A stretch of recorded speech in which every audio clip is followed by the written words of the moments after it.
네, 장덕수 기자였습니다. 이번엔 전문가와 함께 이번 지진에 대해서 분석해 보겠습니다. 연세대 지구시스템과학과 홍태경 교수 연결돼 있습니다. 홍 교수님 안녕하십니까? 네, 안녕하세요. 예, 이번 지진이 해역에서 발생했지만 규모가 4.5로 상당히 강했습니다. 동해 해역에서 이 정도 강한 지진이 자주 발생합니까?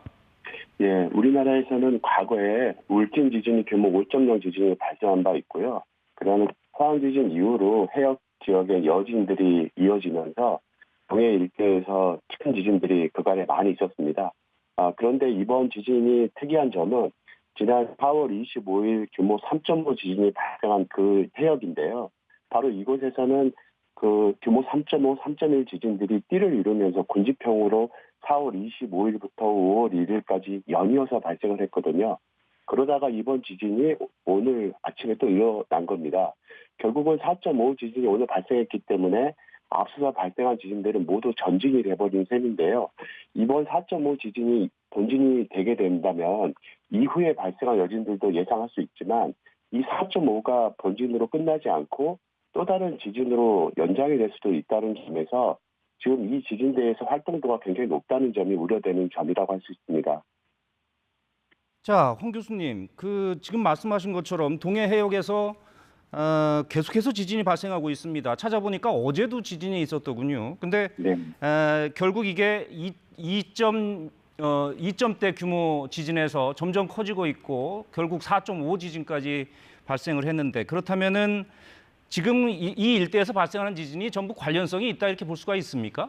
예, 굉장히 좁은 지역에서 발생하고 있고요. 기상청 발표 자료에 의하면은 한 5km 내역의 5km 지역에 집중적으로 나타나고 있는 걸로 보이지만 이 지진을 재분석해서 이제 위치를 재결정을 해보면 약 500m 대역에 이르는 좁은 지역으로 다 지진들이 모입니다. 예. 이번 4.5 지진도 추가 분석을 해봐야 되겠지만 아마도 그 대역 내로 들어갈 것 같은데요.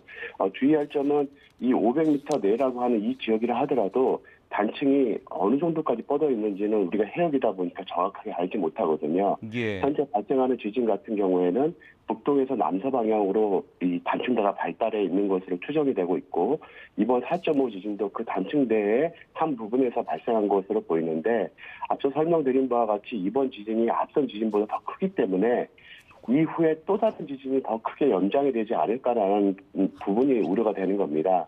만약에 앞서서 발생한 지진이 규모 4.5보다 더 큰 지진이었다면 이번 지진은 그 지진의 여파로 벌어진 여진으로 생각을 해서 조금 안심할 수 있는 상황이 될지 모르지만 지금 지진 규모가 계속 커지고 있거든요. 예. 그러다 보니까 이 지진 다음에 더 큰 지진이 발생하지 말란 법도 없습니다. 그런 점에서 지금 당장은 각별한 주의가 필요한 상황이고요.